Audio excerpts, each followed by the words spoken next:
حضرت آدم علیہ السلام کو پیدا کیا مختلف مٹی سے، تو انسانوں میں بھی مختلف رنگتیں ہیں۔ تو جب اللہ رب العزت نے آدم علیہ السلام کے اندر روح پھونکی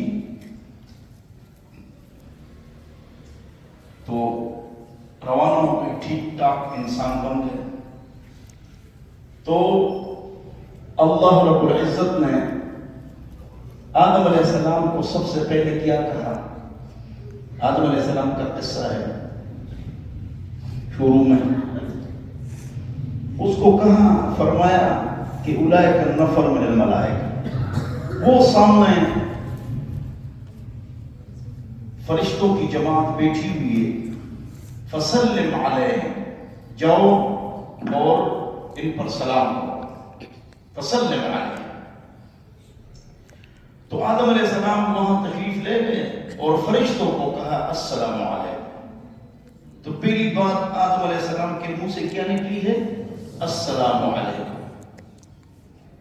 تو آگے سے فرشتوں نے کہا وعلیکم السلام ورحمۃ اللہ وبرکاتہ۔ تو اللہ تعالیٰ نے اوپر سے فرمایا ہذہ تحیتک وتحیت ذریتک، یہ آپ کا سلام ہے، آپ کی اولاد کا سلام ہے۔ تو سلام السلام علیکم سلام کرنا چاہیے، ہر ایک پر کرنا چاہیے، جس کو جانو یا نہ جانو اس پر سلام کرنا چاہیے، ہنس مکھ ہو کر سلام کرنا چاہیے۔ ہاتھ پھیلاؤ اور ہاتھ کو ہلاؤ تو سارے گناہ نیچے جڑ جاتے ہیں، حدیث شریف کے اندر آتا ہے۔ اور سلام اپنی جان پہچان والوں پر سلام کرنا یہ قیامت کی علامتوں میں سے ہے، اور ہر کسی پر سلام کرنا یہ نبی علیہ السلام کی سنت ہے۔ صحابہ راستے پر چلتے تو پتھر آ جاتا، جب پتھر آ جاتا اور صحابی جدا ہو جاتے تو یا درمیان میں درخت آ جاتا اور دو صحابی جو جدا ہوتے تو پھر مل جاتے، جب مل جاتے تو پھر کہتے السلام علیکم، اگرچہ ساتھ ساتھ چل رہے ہیں، یعنی وہ سلام کا اتنا اہتمام کرتے ہیں، صحابہ بہت اہتمام کرتے ہیں، تو آپ حضرات بھی اہتمام کر لیا کریں اور سلام کو عام کریں۔ میں بہت سلام کرتا ہوں، بہت زیادہ سلام کرتا ہوں، ہر کسی پر سلام کرتا ہوں، اور جب موٹر وے پر پیسے دیتا ہوں تو سلام، اور اتنا تھوڑا سا وقت ہوتا ہے نا، اتنا تھوڑا وقت ہوتا ہے الحمدللہ، تو تھوڑے وقت میں بھی میں دعوت دیتا ہوں، السلام علیکم، کیا حال ہے؟ ٹھیک ہے، ہاں جی لے لو، ادھر سے آئے ہیں یہ دعوت، السلام علیکم، مردان سے ہیں، لے لو، ٹھیک ہے، کیا حال ہے؟ ٹھیک ہے، 5 وقت نماز پڑھا کرو، موت کا پتہ نہیں، بس دعوت ہو گئی۔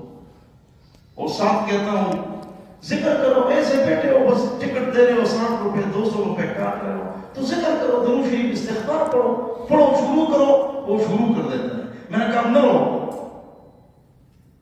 اب تمام ڈھونڈو، گاڑی رک گئی، چوراہے لال بتی جل رہی ہے، السلام علیکم، کیا حال ہے؟ السلام علیکم، کیا حال ہے؟ لوگ محبت کے بھوکے ہیں، ہاں کون کس کو ٹائم دیتا ہے؟ ٹھیک ہے، اگر سردی ہے بہت سردی ہے، اگر اس کی کیا ضرورت ہے، لیکن اب اس کو یار بہت گرمی ہے، ہاں اللہ اکبر، کہتا ہے ہاں یار موت کا پتہ نہیں، ذکر چالو کرو، تو دونوں ذکر شروع کرو، بس بائک کی آواز ذکر چالو کرو، شاباش، جس بائک کی آواز کے ساتھ چلتا ہوں نا پھر اس کے تو ذکر شروع کرو، شاباش، اور نماز پڑھو۔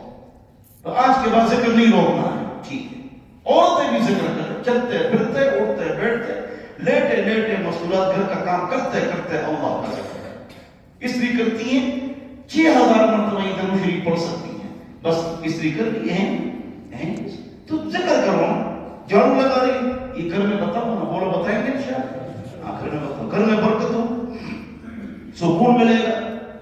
چاہے خاص بات سنو، خاص بات بتاتا ہوں، جو جتنا دین کے قریب ہوگا نا وہ اتنا لائف انجوائے کر سکے گا، اور جو جتنا دین سے دور ہوگا اتنا وہ لائف انجوائے نہیں کر سکے گا۔ بس یہ ایک چھوٹا سا نقطہ سنو، بس لائف انجوائے کرنا ہے تو اللہ کے ساتھ تعلق سیدھا کرو، تو آپ کو مال سے بھی فائدہ ہوگا، گاڑی سے بھی فائدہ ہوگا، بیوی سے، بچوں سے، ہر چیز سے آپ کو فائدہ ہوگا. دین سے دوری بس اس کے مطابق تھپڑ. اس دن میں ڈاکٹر کی دکان پر گیا تو ڈاکٹر صاحب نے عجیب بات لکھی تھی، اوپر سامنے لکھی تھی. دیندار ڈاکٹر تھا. اس نے کہا جو آدمی اللہ کا نافرمان ہوتا ہے، گھر، بیوی، رشتہ دار، احباب چھوڑو، دنیا کا ذرہ ذرہ اس کے خلاف ہوگا. تو فرمان برداری کیا ہے، پاکیوں کا نماز پڑھو، فحاشی سے بچو اور کسی کو تکلیف نہ دو. بس شریعت ختم ہو گئی، باقی مزہ کرو. اور شریعت تو اتنی مشکل تھی. آدم علیہ السلام کو وہاں چھین کر فرشتوں کے پاس تو کہا الحمدللہ. تو فرشتوں نے کہا یرحمک اللہ. پہلا لفظ کیا نکلا؟ السلام علیکم. دوسرا الحمدللہ. نبی کو چھینک آتی ہے، جمائی نہیں آتی. جمائی سستی کی علامت ہے، چھینک چستی کی علامت. ہمارے نیند سے وضو ٹوٹ جاتا ہے، نبی کے نیند سے وضو نہیں ٹوٹتا. تو جب انہوں نے کہا الحمدللہ، فرشتوں نے کہا یرحمک اللہ. تو اس کے بعد جو ہے نا، یہ لوہاری صاحب کے بہنوئی نے مجھ سے پوچھا کہ مفتی صاحب میرا ایک سوال ہے، کسی عالم نے آج تک اس کا جواب نہیں دیا ہے، تو تم جواب دے دو گے؟ میں نے کہا آتا ہے تو دے دوں گا، اور میں کہوں گا کہ نہیں آتا ہے. اس پہ کون شرم کی بات کہ یہ وضو کب سے چلا رہا ہے، وضو یہ کب سے ہم کر رہا ہے، کون؟ تو میں نے اس کو کہا کہ وضو میں ایک بار آزاد ہو لیے وضو کیا تو وضو نے پھر فرمایا لا يقبل اللہ صلاۃ الا بہذا یا بھی، اس کے بغیر اللہ نماز قبول نہیں کرتا. 2 بار آزاد ہو لیے، پھر فرمایا جو زیادہ ثواب کمانا چاہے تو وہ اس طرح وضو کر کے نماز پڑھے. 3 مرتبہ آزاد دھو لیے اور فرمایا ھذہ وضوئی، یہ میرا بھی وضو ہے. وضو الانبیاء من قبلی، میرے سے پہلے جتنے بھی آدم علیہ السلام سے لے کر آج تک انبیاء کرام گزر چکے ہیں، سب کا یہ وضو ہے. میں نے کہا یہ آدم علیہ السلام کے زمانے سے چلا آ رہا ہے. کہنے بس ٹھیک ہے، میرا جواب مجھے مل گیا. وضو صحیح طریقے سے بھی ہم نہیں کرتے ہیں میرے سمے. یہ آہستہ کرنا چاہیے، 2 مسواک کا اہتمام کرنا چاہیے، 3 بیٹھ کر کرنا چاہیے، اور اس پر ٹائم لگانا چاہیے، اور خیال کرنا چاہیے، اور گھر سے وضو کرنا چاہیے، گھر سے وضو کرنا چاہیے، گھر سے وضو کرنا چاہیے. مسجد میں وضو خانے مہمانوں کے لیے ہیں، وضو خانے نہیں پرانا لوٹے ہوتے تھے مہمانوں کے لیے، باقی گھر سے وضو کرنا ہے. اللہ مجھے اور آپ حضرات کو عمل کی توفیق دے. اللہم صل.